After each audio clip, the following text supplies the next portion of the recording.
I want to start this video by saying that I was watching the Ballon d'Or and I was looking at, oh, okay, this is the female manager of the year, this is the female best player of the year.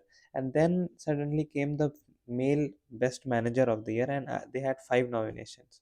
Now, five nominations means they are the top five managers in the world. And the fifth one, not in order, particular order as well, was Enzo Maresca. I thought I was saying Enzo Fernandez, but no, they also have Enzo Maresca. And the shock on my face when I saw Enzo Maresca there in the top five managers in the world, when just for winning a Club World Cup that nobody took seriously. Everyone was sort of half fit. Nobody had signed any players. It is basically mid-season season break, etc., etc. And you had him in the top five managers in the world for just winning the Club World Cup. Great. Right now, what has happened? 90th minute, the ball is lumped to a center forward. Full space. The whole space was provided to Sunderland. The ball goes from here. Their striker comes here, and their Chelsea centre backs cover him. Both cover him, and then here for 1 minute, all these three players just stand there and they wait for players who are in these positions to run and arrive to the box. Who arrives to the box? Two of these players are Sunderland players. One is a Chelsea player who was behind them. And that is what coaching is all about. You make your players run like dogs when you lose the ball, no matter which minute it is. If you had seen Ethan Nwaneri in the last minutes of Atletico Madrid game, you would have understood what Arteta has instilled in this team, the standards we have. And these Chelsea fans have the audacity to teach us how to play football, to teach us what we are doing wrong in open play. Why don't you sort your open play? Why don't you sort this situation? For 1 minute, these three players were standing. No pressure was applied to the striker. No pressure was applied to the striker. It was pretty evident that he was waiting for someone to arrive. Someone arrived, and then boom, goal. Chelsea's goalkeeper flapping at balls. Their defense, they have good youngsters, they have good players, but their defense is will not be good enough until they remove Robert Sanchez or whatever his name is. Flapping at balls that, like, I see as an Arsenal fan, they will try catch for fun. He lets no balls go when it is floated towards the box. He catches every one of them, and there are not many keepers around the world who can do that consistently.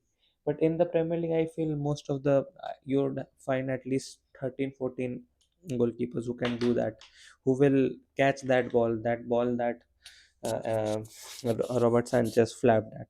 And those are the little margins that Chelsea will never cover until they remove Robert Sanchez. And that is why you see, oh, Mikel Arteta was obsessed with replacing goalkeepers when we didn't even think we need. That is why Mikel Arteta keeps buying and reinforcing the centre back area, keeps trying to evolve that centre back area, bringing all age categories into it, all types of players, adding pace, power, muscle to it, training people to behave a certain way when you lose the ball. And we see nothing of that sort in Chelsea right now. And they still have so much mouth. Their fans have so much mouth of telling Arsenal what they are. They have started feeling like, oh, they are a big club. You are you are a big club that because you got money basically.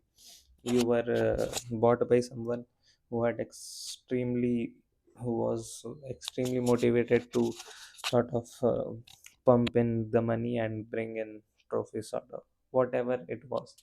I don't even, like, I wasn't watching football back then, but whatever, you had a money injection into your club, and then you got to this place, and now you have so much mouth, you almost walk like you are the biggest club in London, this and that. You are not. First of all, you are not the biggest club in the London. It will always be Arsenal, be it fan base, be it stadium, be it revenue, be it even trophies. You might have a European trophy, something it is weird that Arsenal doesn't have because they have always been the bigger club, but th- things will come, things will come for Arsenal, but this is not a video for Arsenal. By the way, Sunderland are 2 points behind Arsenal. They are second in the league right now, and Granit Xhaka, my God, the way he is leading this team, it is admirable. He is providing everything. Right today, he also had a chance in the box as well, so he's everywhere. And these players, they defended well. They were also going toe to toe with Chelsea at one point of time. After that, when it was about defending, they defended very bravely. And basically, Chelsea did not have anything in this middle of the path. They miss Cole Palmer obviously, but you cannot be so reliant on one player. They miss Cole Palmer.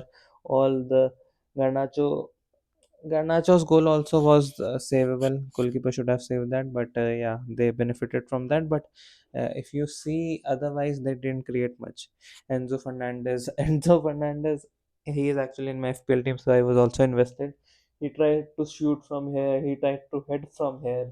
He tried to like sort of create chances from here. So basically, you are trying to create chances through Caicedo and Enzo Fernandez, and it is just not good enough. You always substitute Esteval and try to give him the ball and hope that he creates something. But today he did not have that much space that he had in the Liverpool game, and that is why when you don't have space, when you play against low blocks, you have to rely on set pieces sometimes. So that is why when Arsenal face low blocks, this is what happens.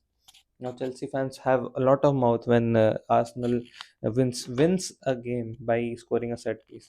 You see how your team played when they faced a set piece. Why weren't you playing entertaining football? Don't you have combination plays, this and that, football that everyone loves? Why didn't you show that today? One player gone and nothing. You are just hopeless. You can't create chances now. So that is what happens when you play against low blocks and teams start neutralizing your threats and don't give you much space. Sunderland knew that, obviously. Sunderland also knew that you can get at Chelsea. So they also tried to attack them, but they also knew that when Chelsea had the momentum, they just sat on the low block and gave them the opportunity to like create chances. Chelsea got desperate. 70 minutes, 75th minute, 80 minute, and suddenly, whatever Sunderland were waiting for, one chance came. Chelsea did not have the energy to track back, and boom, goal finished. And Sunderland are sitting on 17 points in 9 games. That is almost 2 points every game. And this league has become very good because even the Newcastle versus Fulham game was pretty entertaining. Newcastle weren't were actually getting dominated in the middle from 30 to 70 minutes. Probably Fulham were doing well, and Nick Pope had to make some saves. But after that, eventually Newcastle took the ball. Bruno Guimaraes took on himself to score a goal, and he eventually scored a goal. I don't know why they weren't playing Tonali, but they later on brought Tonali in. Then they got control of the midfield, and then they started creating chance after chance after chance. They substituted Gordon, who was also in my FPL, and my FPL is going very bad, but it is what it is. And I think, yeah, basically Newcastle are strong. Fulham also looked good. They also did well against Arsenal. They actually were looking very threatening against Arsenal. They could have scored a goal or two, but yeah, Arsenal's defense is too good, and they didn't concede any clear chances. But still, Fulham were very good against Arsenal, and they were also very good against Newcastle away in this game.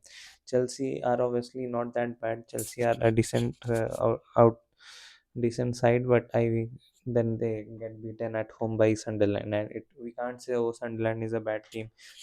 Sunderland has been performing, not has been have been performing pretty well in this season.